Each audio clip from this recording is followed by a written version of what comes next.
ఈరోజు ఎంతోమంది విశ్వాసులు అనేవారు, క్రీస్తు రక్తంలో కడగబడ్డాననేవారు, నేను బాప్తిజం తీసుకున్నాను, నేను యేసుని సొంత రక్షణను అంగీకరించాను, అవసరమైతే నేను పరిశుద్ధాత్మతో నింపబడి ఉన్నాను అని చెప్తున్న వారు కూడా సులభంగా పడిపోయే నెంబర్ 1 పాపం ఏంటంటే ఇచ్చ.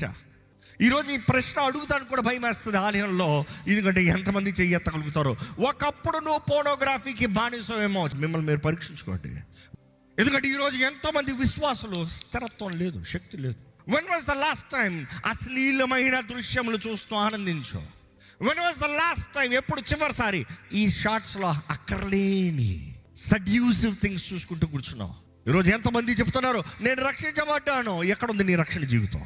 నేను విడిపించబడ్డాను, ఎక్కడుంది నీ మార్పు? నీ అంతటా నీవు పాపాన్ని జయించి జీవించాలంటే ఎప్పటికైనా కుదురుతుందా?